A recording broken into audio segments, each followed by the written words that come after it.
Welcome everybody to the Detectorists on the Detectorists. Here we are today. I'm here with my guest co-host Karl. How are you doing, Karl?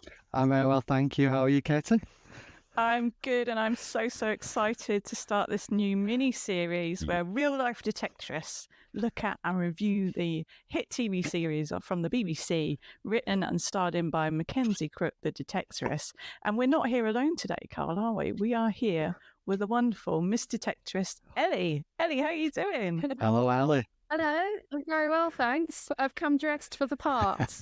You have. Do you want to explain for the listeners what you've got? Fabulous t-shirt. I've got my Danbury Metal Detecting Club t-shirt. Do you think they'll let me in? Yeah. Absolutely, they will.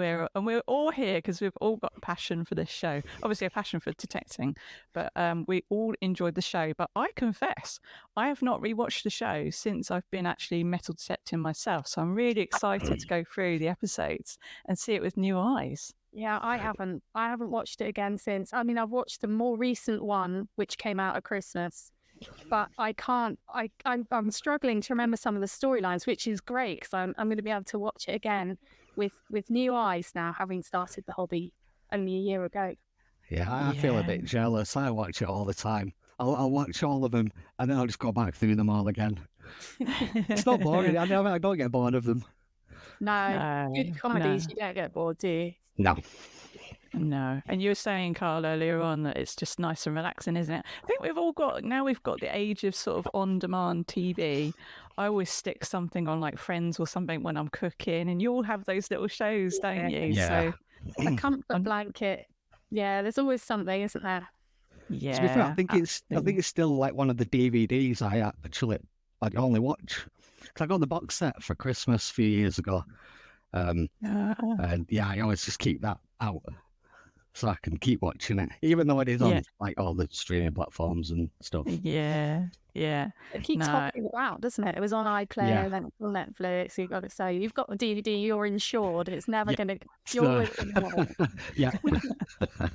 Yeah, we can't cope with another subscription service. I'd hate to think what my budget is on TV at the moment. It's impossible. So, as I spoke about, this was written and starred in by Mackenzie Crook, and then he stars alongside Toby Jones, who plays Lance, and then we've got the amazing Rachel Sterling in there as well, who plays Mackenzie's character Andy's girlfriend, Becky. And there's a lot of other really big names. As you work through, you can see since the series has come out, they've gone on to do some massive things, haven't they? Just continued.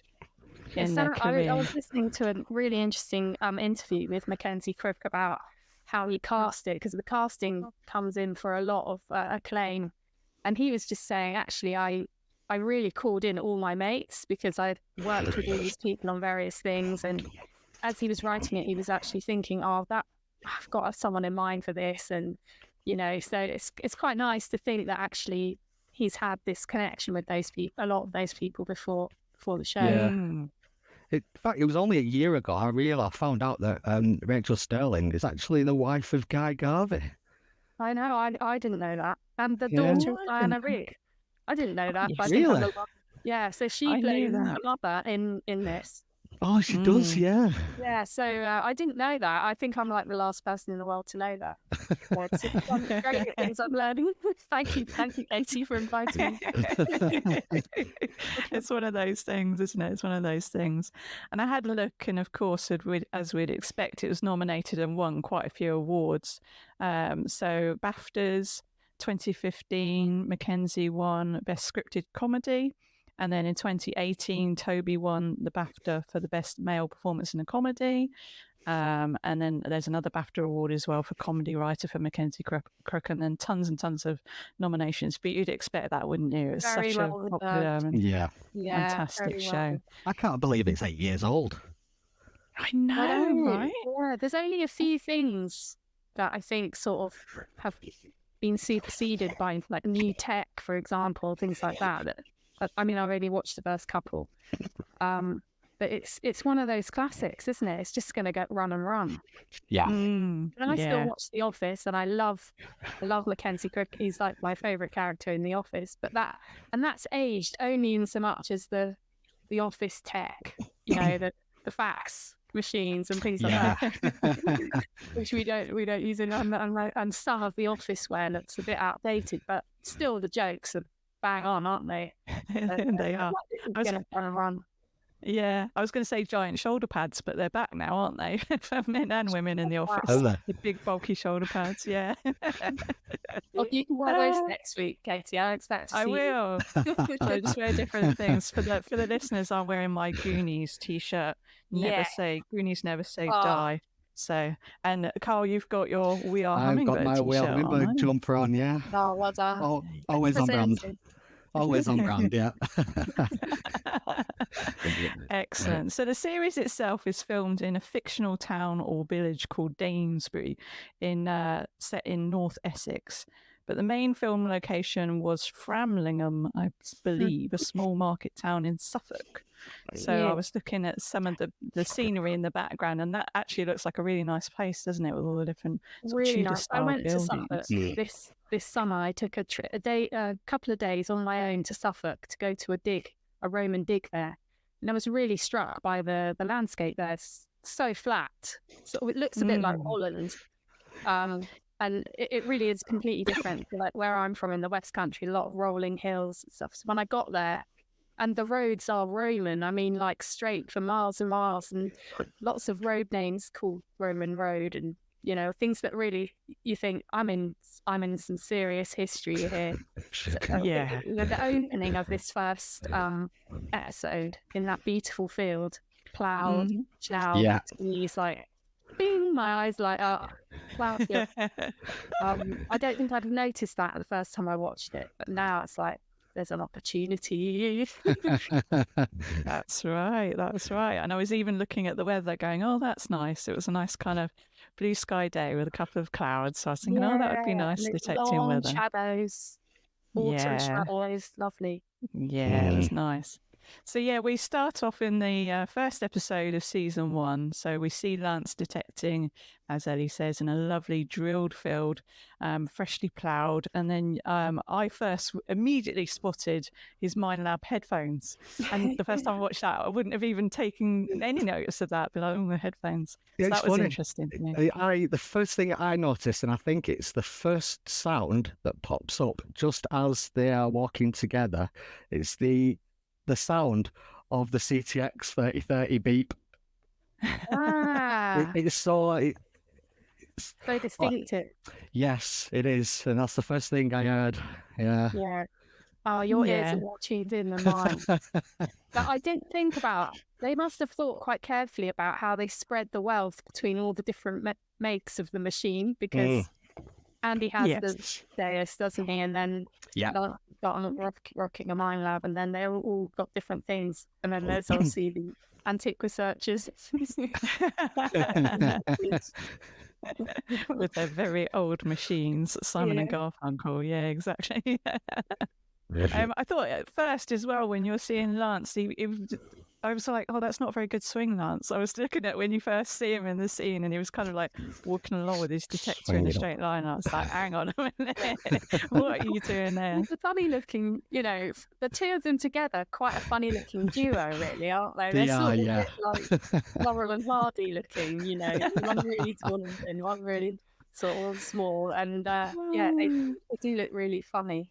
And when he digs his first hole as well, I wasn't sure if he even used his pinpointer at first. Then he gets out that little eyeglass. That's actually brilliant. I need one of those. My eyes are getting dreadful. I hold the coin like this. Your little magnifying glass. And that's it. When he's digging the hole, it paints the picture of metal detecting perfectly from that first find being a ring pull. Yeah. Yes. It's like isn't it? Yeah. Ties up, it's a classic one, and that sort of opens up his character a little bit as this kind of encyclopedic knowledge of trash and all sorts of other things that come through this particular episode. You can see he's just one of those people who's got that kind of brain that remembers. There are people like that in our hobby, aren't there? That just know. Everything. Yeah. Walking encyclopedias. They're our friends, aren't they, that we call out to when we find something. We're like, what is this, please? So Nancy finds his ring paw and he says that he can sell them on eBay and people collect those kind of things. And he asks Andy, what have you found, mate? And he says, F all, 3 shotgun shells and a Blakey. And I immediately was like, what's a Blakey? I actually had to Google it. You too. Yeah, I wondered what it was and didn't Google it. So I'm waiting for the education now. Okay, so you can be the you win. I looked it up. Blakey was the name of the brand, and these were shoe protectors, so little metal plates that people would put on the sole of their foot where they would generally wear that bit of the sole, the way sometimes people wear a little bit of the sole of their shoe in one place, so usually on the heel or sometimes on the toe. But yeah, this little sort of half semicircle size metal object, basically. Really interesting, because I don't know anyone in the whole world that's ever found one of those. I've never seen one from a group. No. So it's interesting that he picked that thing. I wonder if it's like a little inside joke, like the old steel toe cap boots and metal detecting. Maybe. Yes, maybe. Yeah, maybe. Could well maybe be. It's just one of those kind of random useless objects that you just sometimes find that are just, Yeah. And certain areas you get more of certain weird things, don't you? So maybe that's in Essex. Yeah. Clicky shoes. Clicky shoes. So then we fade to black and then we hear the title. It's the first time we hear the title soundtrack. So, of course, this is Detectorists by Johnny Flynn. And I just love that song. Anytime it starts up, it gives me that kind of warm, fluffy feeling in my heart. I'm just like, oh, so nice. Yeah. Feels like home. Absolutely love it. Yeah, I've been a big fan of Johnny Flynn for years. I watched him years ago. And then, when I first heard that song, and then I heard his voice, I kind of instantly knew it was him. And it was just perfectly fitted. A perfect fit, yeah, because it's got the kind of English folklore built into the lyric as well, hasn't it? Yeah. The rhythm of the seasons and the kind of sensory words that make you think about the soil and what's underneath and all the history. He must have been briefed quite carefully about how to interweave all those ideas, because that's really our hobby in a nutshell, isn't it? All those things. Yeah. Yes. He nailed the brief. He nailed the brief, absolutely. And I suppose as a detectorist himself, he probably, took from real life, as you say, to make sure he got the right people playing the characters and everything. He just knew what he had in. Johnny Flynn? Mackenzie I thought you meant Johnny Flynn then. Yeah. Apparently, Mackenzie Crook is only a very occasional detectorist. He goes out 3 or 4 times a year. But even so, really? Yeah, he's actually found something that's in the British Museum, apparently. Yeah, he found it. Like, he found it whilst recording, I think, like within the first week. I think it wasn't one of his first finds. Yeah, he found gold, like while they were filming. And he'd never detected before. And it was, some people are just really lucky, aren't they? It's disgusting. So jammy. That's it. I'm packing up. I'm off. Bye. I want to go and find that item now in the British Museum because it's there, apparently. Yeah, absolutely. Nice. I'd love to go and see that. Yes, you have to let us know, Ellie, when you identify what it is. Guys, we'll go on a school trip. Yes. Yeah, love that. Detecting club. Yes, Ellie, you did say in your interview on the main podcast that you were going to set up virtual detecting clubs. I know you can set up our virtual and real life school trips. Okay. Yeah, that's a yes from me. That's a yes from you. Brilliant. So we come back and Lance and Andy are sat under the tree having their sort of lunchtime tree, this is, isn't it, where they often have like a little chat and a sandwich and a drink. And Lance is trying to impress Andy with his university challenge knowledge. And he comes out with one of his first classic terrible jokes where he said he once found a battle axe. And he's like, and then he's like, I married her. Dreadful. Absolutely dreadful. And you get the sense that, that maybe Andy's heard that quite a few times before. He's one of those friends that repeats himself and it's got too embarrassing to say, I've heard that already. But he did actually, to his credit, he did say, I've heard that joke, didn't he? Yeah. Yeah, he did. And then we get first sight of Sophie as the character. So she comes bounding along, doesn't she? Yeah, funny that, isn't it? It's sort of like a female has entered the room. But it's quite interesting because he sort of really has, Mackenzie Crook in writing this has really nailed that. I think that kind of stereotype of it's mainly men in this hobby. As soon as a woman enters it, it sort of changes the dynamic, and they both start behaving a bit differently. It's like the links of it. Like Abby goes in quiet and shy and sits back and kind of just goes quiet, and then Lance sort of puffs himself up and tries to show off and ends up making himself look like a bit of a pillock, really, doesn't he? They were having the conversation at the club. They were having a talk on buttons, and both of them said that they weren't going to go. And then they get talking to Sophie, and then they tell Sophie about it, and she asks if she can go. And then all of a sudden, they're both like, "Yeah, we're both going to go." Yeah, yeah, exactly. It's funny. It's really funny. Yeah, I think you hit the nail on the head. For the record, I would love to go to a talk on buttons. It's someone with one. Yeah, absolutely. I thought that at the time as well. First time round, I would have gone, "Oh God, that sounds terrible." But now I'd be like, "Yeah, brilliant." I don't know anything about that. I'd love to find out more. Brilliant. So she comes up and she makes the classic mistake of asking them if they were metal detectors. And then Lance corrects her and says, "No, my dear, we are metal detectorists." And Amber cringes. He just cringes. It's like, yes, it's a heinous crime to say it, but, you don't have to pick someone up on it. It's kind of, I don't know. I don't want to turn into one of those types. So, yeah, let that be a lesson to us. Excellent. So yeah, they agree that she can come to the next club meeting, don't they? So then you fade again to the next scene, and we see Andy at home, getting in trouble with the wife. So this is where we first meet Becky, isn't it? He's well, it's not his wife at the time; it's his girlfriend, I believe. And she's having a bit of a go because she's like, "So you're just down the pub at the end of the road on a Saturday night and you didn't think of inviting me?" Yeah. So she wasn't too happy with that. It's quite interesting, isn't it? It's sort of, again, another little kind of nugget that he's picked up on, this kind of partner on the periphery of a hobby. And I think he said before in interviews that this is, he just picked detecting as a hobby because what his interest is really in people and their pastimes and how people interact with these hobbies. And I guess this is true of anything like fishing or cricket or things that people get quite obsessive about. It leaves the partner sort of sat on the sideline, doesn't it? It does. I don't know if it's just necessarily that. It's like, because at the same time he starts explaining about a coin that he found, and she starts yawning, and I can relate to that because I'll come home and I'll be showing my wife like things I've found, and she'll just be looking at me like this grin, and like, you can't even feel it. Not bothered.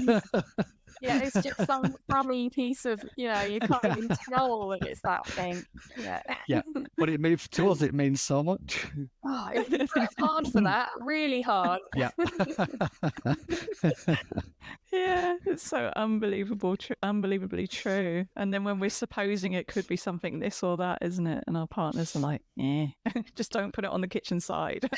I'm always getting in trouble for leaving things on like the kitchen windowsill. It's like, no. Oh, I've got the door wells, the little bits at the side of your doors in the car. The pockets. Full of them, full of random bits of metal and junk and stuff. I need to get them out and sort them out. In fact, I think I mentioned this to you in the podcast. They're still there. You did.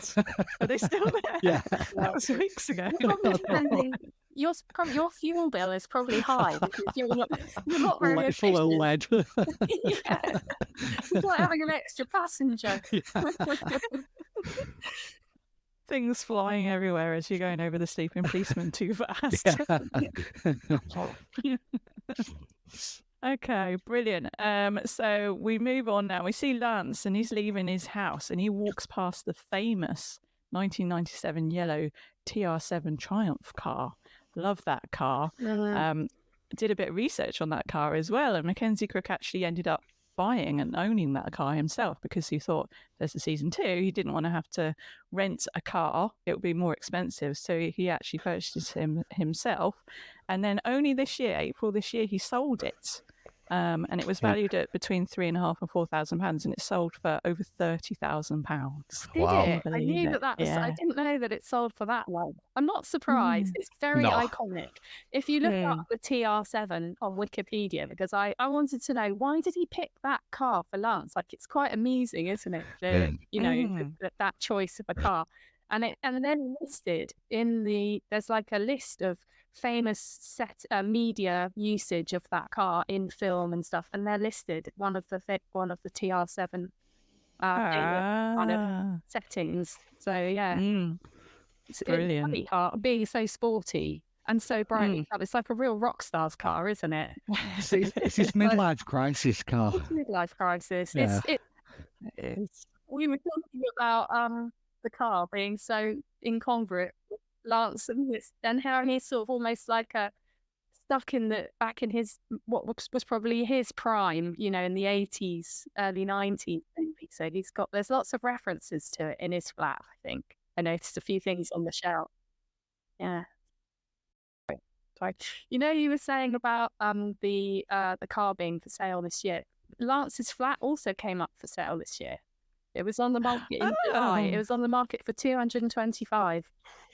Wow. It must be sold now because it's not all right move anymore. Oh, there you go. Nice little flat. Nice flat. Yeah. Nice price as well. Oh, yeah. I need to find a hoard to get that one, I think. Oh, there's me saying that's a nice price because that's cheap for where I live. Oh, yeah. As a northerner, that's very expensive for a flat. I'm like, $220, that's good. Oh, yeah. Oh dear, brilliant. And if you ever see that car at a car show or anything like that, sweet talk the owner, because apparently the cast all signed inside the boot lid, so you can be able to see everybody's signatures in there. Yeah. That was a smart move by Mackenzie Crook. I think he just times 10 the price of the vehicle. I think yes, really did. yeah. So Lance is off and he goes off to the local hippie shop called Crystal Enigma, where we meet his ex-wife. Is it Maggie that she's called? Yeah. I haven't got that written down. Yeah. So he goes around to see his ex-wife Maggie, and it's immediately painfully obvious, isn't it, that he's still madly in love with his ex-wife, who's running this Crystal Enigma shop now. And the new guy, Tony, is in there as well with her, isn't he? And he's quite funny. It's such a cliche, isn't it, that name, Crystal Enigma? You can smell it through the screen, can't you? Exactly that. So then he has to make out he's gone in there to buy a vanilla candle for a girl.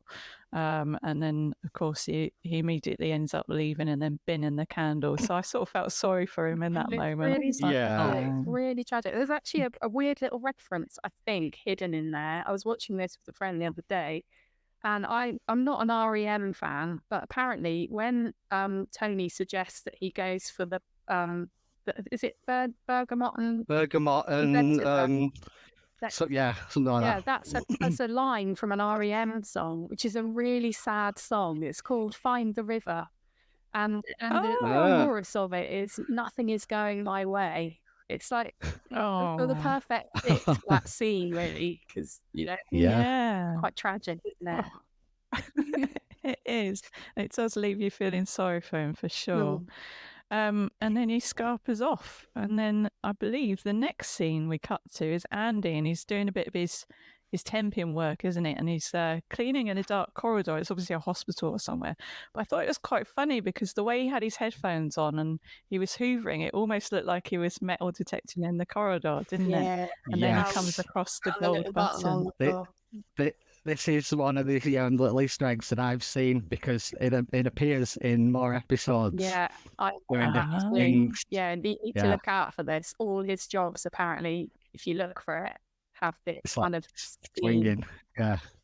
Oh, gotcha. Yes, because I know what you're talking about for episode 2. We'll come to that on episode 2. Okay, yeah. So he obviously phones up Lance, doesn't he? And he's saying, yeah, we're definitely going to go to Button Club or Button Talk at the club. He's obviously now feeling sure he wants to go to that. And we see Lance at work, and it's quite funny because he's on a forklift truck moving veg about, which is a bit of a surprise, really, in terms of what he was doing. I like, and then it's a real kind of, being from the country, it's a real kind of country job, isn't it? And then as he leaves his his job to go off and go and cook his meal, he does this kind of modern day scrumping where he goes and takes a carrot from there and a sweet from there, and he's, you know, it's funny, I think that. But again, as a job, like the things he's moving around come from under the ground, and as a hobby, he's finding things under the ground. So it's like some big circle. The crop that they're ploughing and stuff. Walking. Yeah, that's really nice, and it is so true to life. Like those kind of jobs in the countryside, that is sort of like the rhythm of the countryside, isn't it? Agriculture. Yeah. Yeah, absolutely.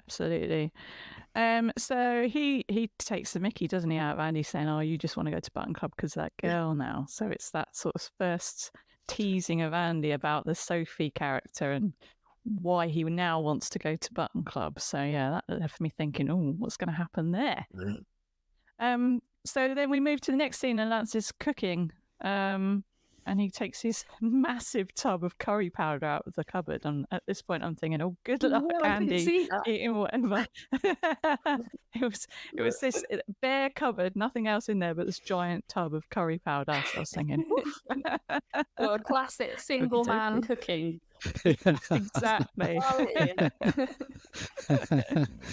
And Andy does the right thing and turns up with 4 cans for the occasion. So he comes in. And Lance is wearing his sort of bikini lady kitchen apron, isn't he? Yeah, this is one of those, I think, and a little nod back to those 80s jokes, because in the background there's also a poster. It's one of those Athena posters with the tennis skirt on. Oh, yes. There's also a little photo of Lily Sardi on the so he's got all these like touches back from those days, you know. He totally has. Yeah. So Andy comes in and he says, nice apron, but in different words. And then he picks up a cabbage leaf which has a nice tire mark over the top of it, because obviously that was one that Lance recovered from under a lorry earlier on. So yeah, it's going to be a delicious meal, I'm sure. And then it's really funny. Lance is very excited and showing Andy, he's looking, as we all do as detectorists, he's been doing his research and he's been looking on Google Earth and he thinks he's got a theory about a piece of land. Making me We're all cringing. Oh, really? Well, not Google O's, but I have confused with the lines that denote the land moving up, the rings, you know. I thought I went in too close and thought that was a footpath. So hold my hand up. It's happened to me. I think, you know, your eyes start to see what you want them to see, don't they? Yeah, they do. Yes, very much so. So Lance is explaining his theory, and then Andy's like, "Oh yeah, you reckon this could be an Iron Age earthwork or something?" And it's like, "What does it look like to you?" And then it's the Google watermark. That's what it is. It's so funny. Yeah, what was really good there as well is Mackenzie Crook's eye. You know, they went Gareth from The Office. His eyes sort of like dart to one side, like. Yeah. He knows what's happening, but he lets it play out because it's so funny. He's just enjoying it too much. It is fun, isn't it, when your mates do something like that and you just let them go because you're just enjoying it too much.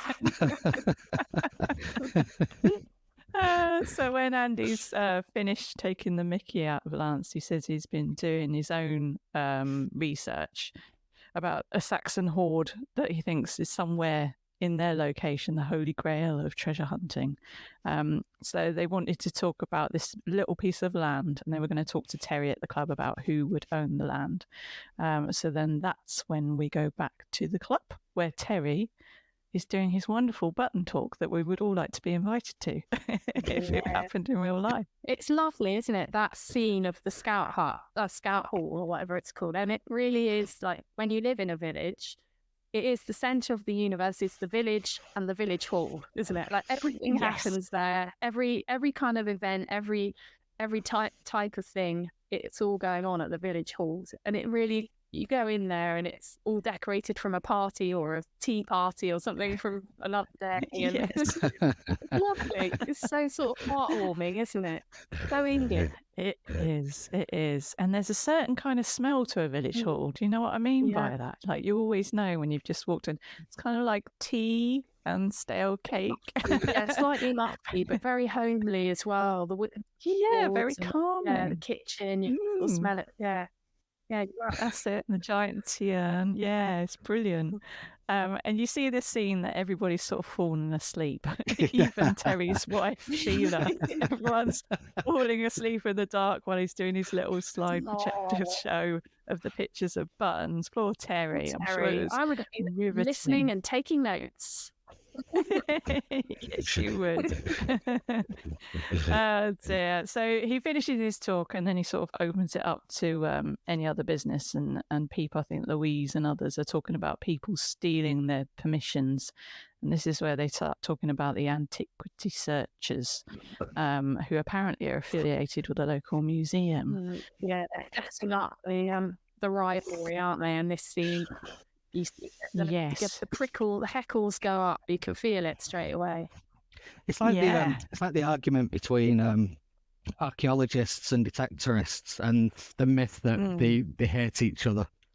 Yeah, and the archaeologists wouldn't find as much as they did without detectorists first finding the bit of metal there, and then they unearth the rest of the stuff.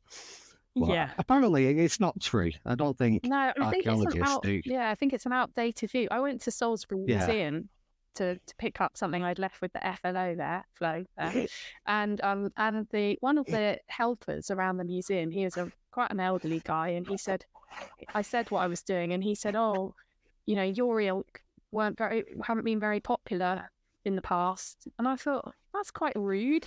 I did the right thing. I brought my ring to the museum. It's been with you for months. I've come to collect it. I did everything right. And in fact, most of the beautiful exhibits in here have come from Detectorists who have done the right thing, handed it in. Yeah. So, you know, I thought it was quite a rude word.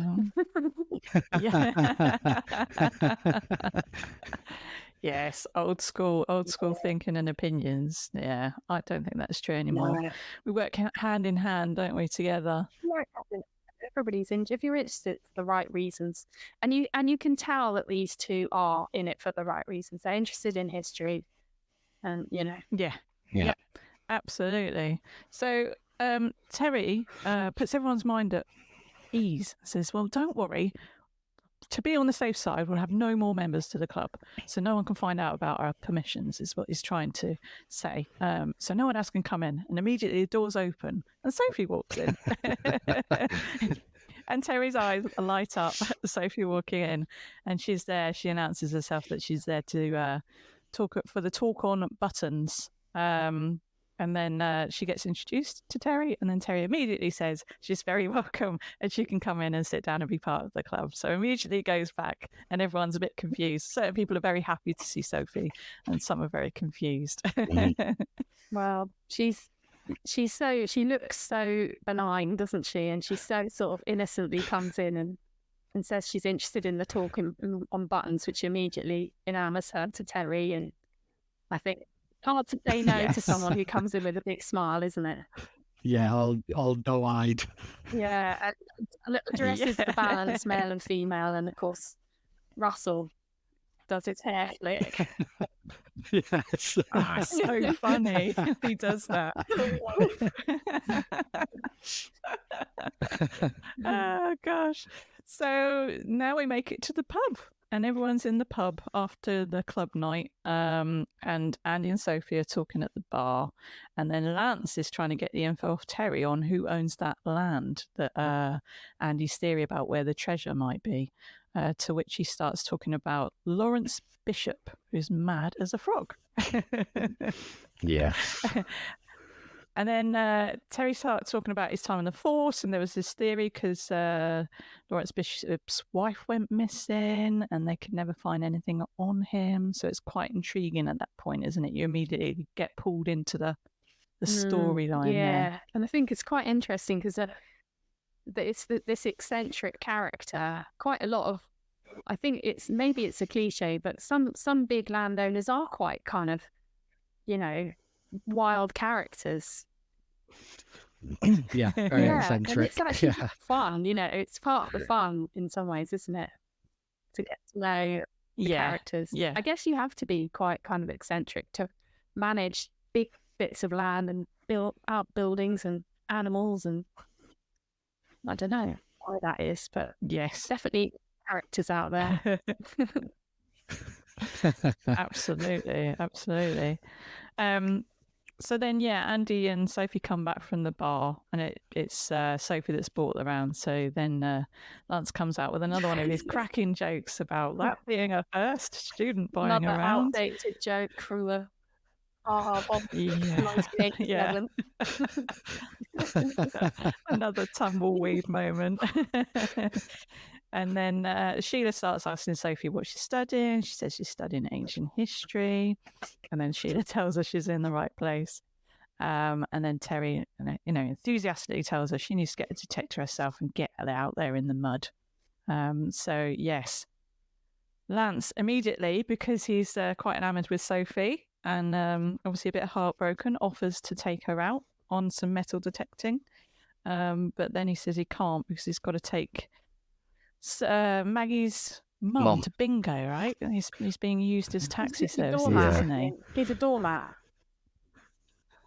Yep, absolutely. The poor guy. His poor heart.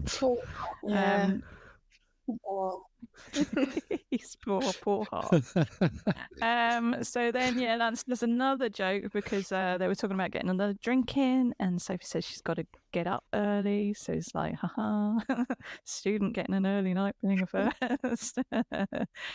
And then, Becky at this point, not Becky, sorry. Let's start that again. Sophie at this point asks Andy if he's married, doesn't she? And then Andy goes, no, and then there's the bell for last orders. So it's just like he's just said no, he's not. It's a bit unfair, isn't it? He gets cut off, but he doesn't correct the situation, does he? No, he doesn't. No. He gets called out on it as well, doesn't he?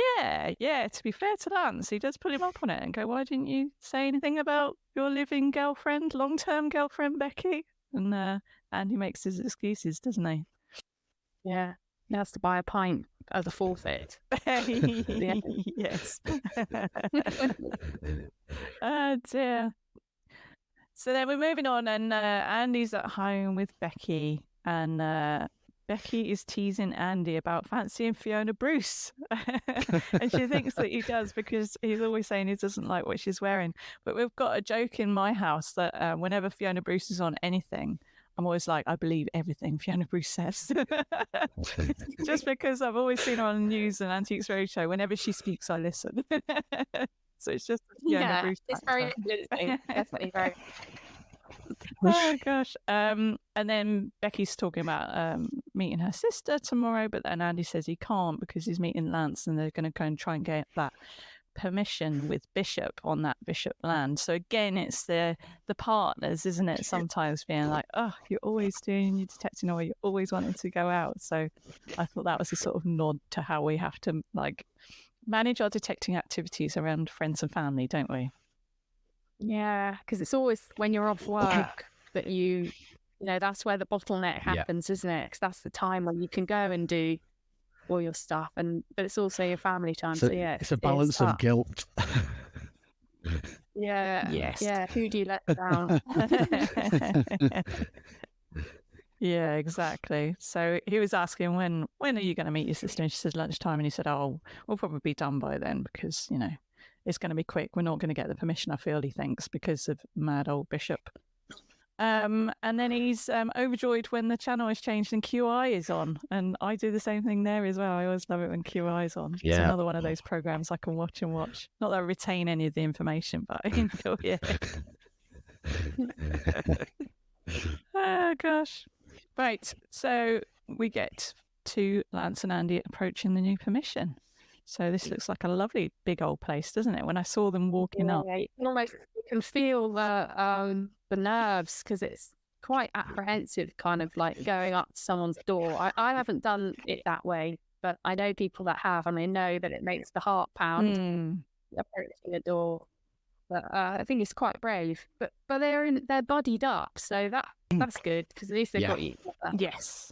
Yeah, exactly. I'm always a little bit worried about dogs, which is quite interesting. Me too. Coming into this. I'm not very confident with dogs. Yeah, I've got dogs, but you never know with farm dogs. Obviously, you know, they're always quite barky and loud generally. So if I was walking up there, I would be worried about dogs. It turns out Andy and Lance don't have anything to worry about with dogs here, do they? No. Well, or do they? Not at the moment. Yeah. Not at the moment. So Lance says he's going to do the talking, and he'll use his charm with Lawrence, Mr. Bishop, so Larry Bishop. So they knock on the door and they hear him shouting, and then this man comes out shouting at the dogs, and he's asking if he won a competition. You can immediately see he's quite eccentric, isn't he? This fella that comes to the door. Yeah, got that wild hair, like Doc, whatever his name is. Yeah, exactly. So, yeah, Bishop's asking if he won a competition, and he warns them of the dogs, but everyone's looking around and there's no dogs. But he offers to make them a cup of tea and asks them to come in. And then they're just chatting away to him, and they get the information out of Bishop that no one's ever detected there before. So you can tell the excitement is rising. And then he mentions that there was an archaeological dig when Larry was a boy. And then he gives them permission, but then he very sharply tells them to stay out of the paddock on Birchwood Road. Don't go digging around in there. So you go, Yeah, there's a bit of mystery there, isn't there? Yes, exactly. I wouldn't remember. I'm not very good at remembering things, so this would be good to have Lance there at that moment when he starts saying, "Oh, they did a dig and it was in the war," and they did. I'd be like taking it in, thinking, "Brilliant," and then immediately going out the other ear. Information with it, he's got a lot. Yes, absolutely. And then straight away he starts shouting at the non-existent or invisible dogs about him stealing his mobile phone. So Lance and Andy grab their stuff. They've got their detecting gear with them, haven't they? They're obviously keen as mustard, and they get out of there so they can go and investigate stuff. And then you see Lance sort of jogging ahead. He's so excited. They're practically running, aren't they, towards the paddock? And it's that new permission feeling when you secure that permission and you know you're going somewhere. It's such a joyful feeling, isn't it? It's just like, I cannot wait. And the excitement. You've got to be optimistic. That's going to be the one, haven't you? They bring up Sutton Hoo, don't they? They're sort of like, this is exactly what happened at Sutton Hoo. They had to abandon the dig because of the war, and then they found everything left there just as it was. So they really think they're going to hit the big time. Absolutely. So Lance is running in. As you just said, Lance is very excited, and he's supposing this time next year, we're going to be millionaires. He's certain, isn't he? It's like, this is it. We're definitely going to find it. And then Lance is sort of working out. You can tell he's like, shall we do a grid system? What should we do? How should we do it? And then Lance is like, nah, let's just go for it. And just wants to go off in all different directions. He's just so keen to get digging. So Andy agrees. They have a little skirt about with their detectors, and then Lance straight away gets a signal, doesn't he? He gets a cracking signal, and you think, no, it can't be. It can't be. So he even says, like, this is it. He does, doesn't he? It's like, first signal, this is it. Yeah, this is it. So Lance digs a nice 3-sided plug. I did notice the 3-sided plug. I was like, yeah, well done, Lance. Well done, Lance. In the nice pasture. Pinpoints. Then Andy's waiting to hear what it is, and Lance says the magical words, Mint Viscount Biscuit Wrapper 1975. The whole thing kind of comes back to the start where they pull that ring out. Very rubbish. Really beautifully done, isn't it? It sort of ties a little knot at the end of the episode. Exactly. Yeah. Perfect. It's like a full day's detecting in real life. You start with rubbish and you end with rubbish. Exactly. Yeah, with the potential in between. So it's exciting. It's exciting to see what happens in episode 2, isn't it? Indeed, yeah. Looking forward to watching it. It is. Yes, it is. Absolutely. So thank you, Ellie, for coming on. And we're going to get you back on, aren't we? In our rotation of VIP guests, you're going to be back with us for episode 104. But I hope you keep up with us in the meantime. Will do. I'll be listening in and checking out what everyone else thinks. Thank you very much. Thanks, Ellie. Bye. Take care. Have a lovely time with episode 2. Thank you for inviting me. Thanks, Ellie. Take care. Bye.